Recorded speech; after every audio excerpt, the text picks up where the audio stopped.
The acting legend Robert Duvall, who gave us unforgettable performances in classics like The Godfather and Apocalypse Now, passed away on February 15th at the age of 95. Between action and cut, I feel a great peace sometimes. Across his long career, he stepped into countless roles on screen. But in his personal life, there was one role he never experienced: becoming a father. Yes, that's right. Despite 4 marriages, Duvall never had kids. And he didn't hide it. Nearly 20 years ago, he told Details magazine with his trademark frankness, "I guess I'm shooting blanks."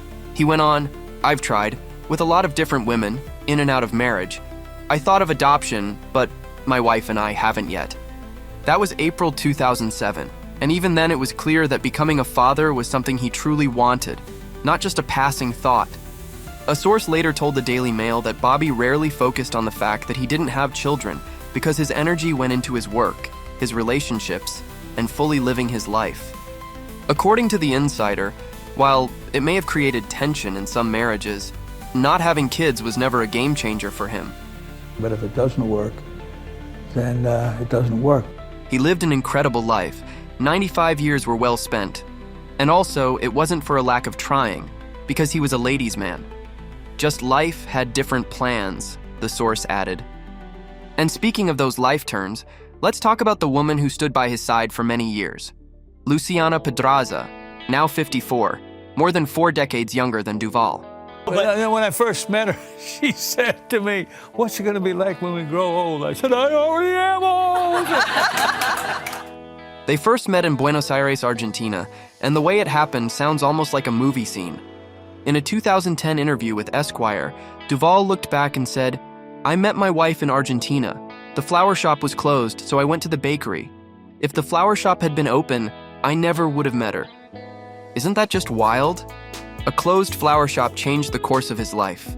Luciana herself said back in 2003 that she actually approached Robert. She said, "I didn't want to, but my friend said, 'Go invite him to our party. He loves the tango.' So we walked around the block and talked. I said, 'Mr. Duvall, here's my card. If you want to come to this party, my friends would love to have you,' with no expectations. And he actually showed up. And here's the twist. Luciana didn't know who he was at first. She swore it, even though he liked to tease her about it. But Luciana said she actually enjoyed that because he was just Bobby to her, not the legend. Only later, when she saw him in The Apostle and his other films, did she fully grasp the magnitude of his talent. Robert and Luciana also shared a fun little coincidence. They were born on the same day, January 5th, just over 40 years apart. And my father-in-law said, "I'm gonna call you father or son," he said. At first, Robert admitted he was a bit nervous about the age gap, but that worry soon disappeared. Duvall and Luciana married in 2005, and they became a beloved red carpet duo, and she was his partner both in life and in his craft. Luciana worked in film too, appearing in movies like Assassination Tango, Wild Horses, and This Is Your Life, and even directing and starring in Portrait of Billy Joe. What should a director do? Stand back and see. That's what Coppola does, to see what you do, see what you bring. In a 2018 interview with The Daily Beast, when asked what kept him going all those years, Duvall said simply, "My wife. She keeps me in shape." This year has barely begun, but it's already been especially sad for Hollywood. Just about 2 weeks before Robert Duvall's passing, we said goodbye to another movie legend, Catherine O'Hara. The beloved actor behind Schitt's Creek, Home Alone, and Best in Show, passed away at the age of 71 on January 30th after a brief illness. Catherine leaves behind the great love of her life, her husband of more than 30 years, production designer Bo Welch, and their 2 sons, Matthew and Luke. And our thoughts are with them as they navigate this profound loss. And if Catherine's career was unforgettable, her love story with Bo was just as cinematic. She met Bo Welch while working on Tim Burton's 1988 classic Beetlejuice, where Welch served as a production designer. Is there one specific project that you look back and you're like, that was a real special one? On a personal level, Beetlejuice, because I met my husband on Beetlejuice. He designed the sets. Oh my God. Yeah. He's a production designer. And Tim Burton made him ask me out. Yeah. So on a personal level, and we're still married, which is wonderful. And yes, even behind the scenes, there was a little movie magic at work. he was talking to me every day. It was like high school. He was just talking to me every day, like by our lockers. And then he never asked me out. And then he went on to prep the stuff in Vermont. And I'm grousing to Tim Burton about how the production designer never asked me out. And he said, let me see what I can do. So, Tim Burton stepped in and quietly played matchmaker, arranging a casual trip to a swap meet with the film's art department to give them a chance to connect. And just like that, the rest is history. Born and raised in Canada, O'Hara later made a life-altering decision for love. She relocated to California to be with Welch.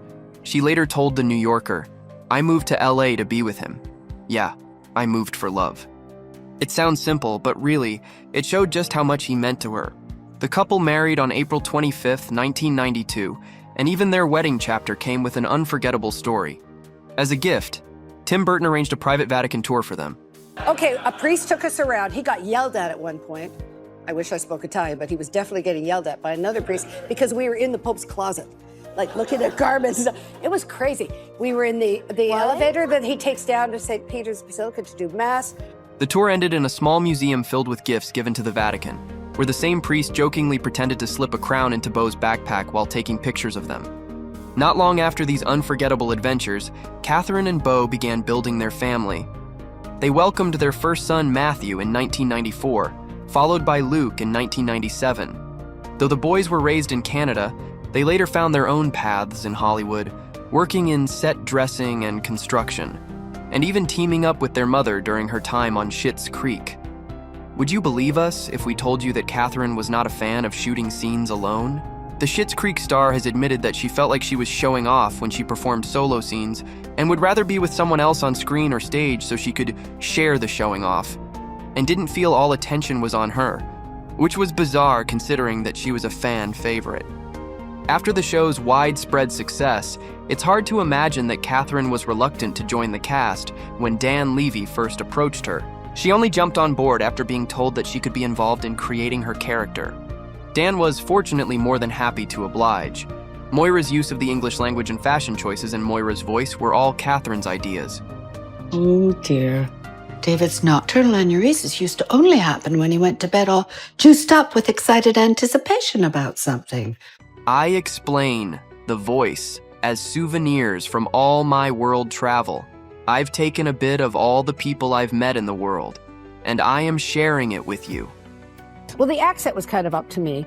The accents, I should say. Because when people try to imitate that character, the mistake most people make is being consistent. It's like, no, don't. Eugene would have to remind me. I would lose it, and he'd say, what's your favorite movie? And I'd go, The Aviator. Even after bringing so many iconic characters to life, Catherine's legacy reaches far beyond the screen. It lives on in her children, in the family she built, and in the love that shaped her life off screen.